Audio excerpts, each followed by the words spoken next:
This is a tap that's broken. This is a sink that hasn't got water running in it. So we're here today to talk to a plumber about how we can get it fixed and what it's like to become a plumber. So, Hugh, thank you very much. Thank you for your time. I know we've interrupted you halfway through stripping down a tap in this North London bathroom. So, which company are you with? Associated Response Heating and Plumbing. And whereabouts are you based? We're based in Enfield, North London.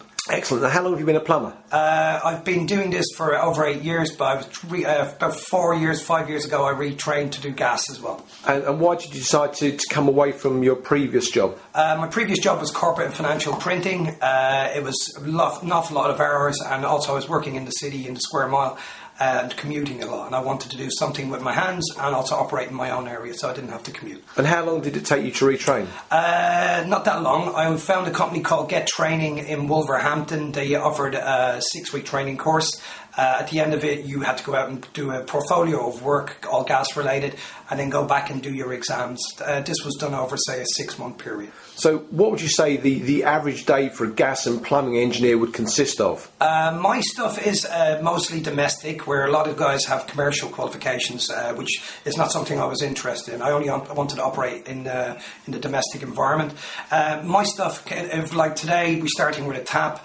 I would probably do 3 or 4 taps in a day, but also maybe a toilet that doesn't flush, and also boiler breakdowns.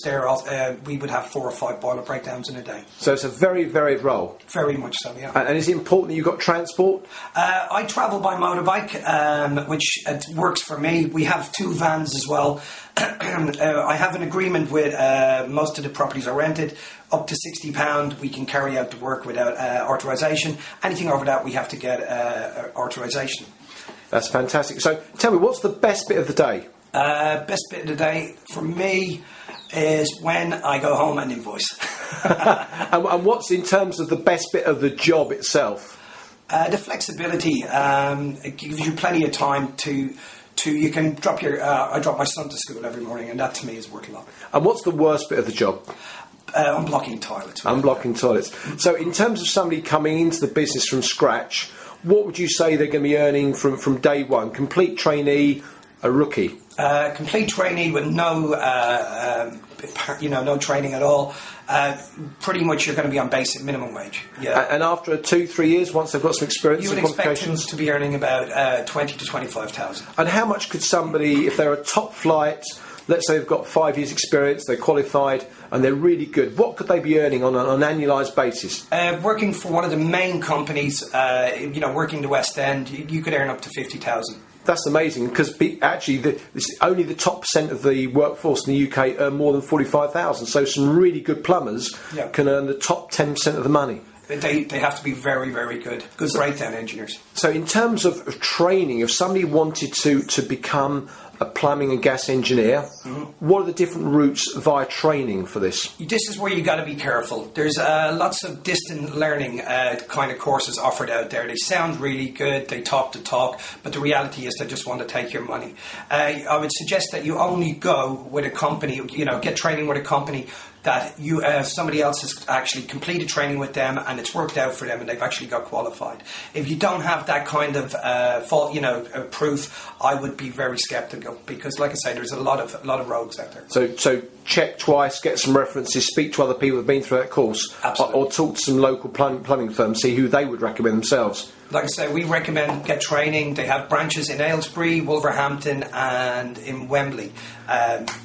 So in terms of qualifications before you become a plumber, is there anything you would suggest that people actually need to focus on? You would need you would need to be fairly competent with your maths and English. There is quite a lot of exams in this in the gas end of it. Particularly, you have to do a lot of equations, and you need to be able to get them right, because with ventilation you can kill people. Right, so it's very important that we get a decent maths qualification, we focus on that, or we go back and retake if we're struggling with that. Exactly. Now, in terms of the kind of work, we're here today with a domestic bathroom, but gas and plumbing engineers span a wide variety of sectors. Give me a brief feel for that.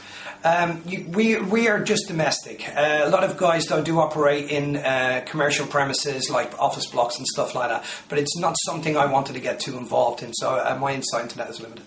So if we're looking at one piece of advice only for somebody that wants to get involved in plumbing and heating and gas engineering, what would it be? go through your go through your address book, contact anybody you think might have a connection with the plumbing industry, and see if you can get maybe a few days a week work experience, and see if you like it, because it's a big commitment. Fantastic. Great. Hugh Doyle from Associated Response. We've managed to nail it. Thank you very much. A great interview for the Recruitment Guy. We'll see you again. Goodbye.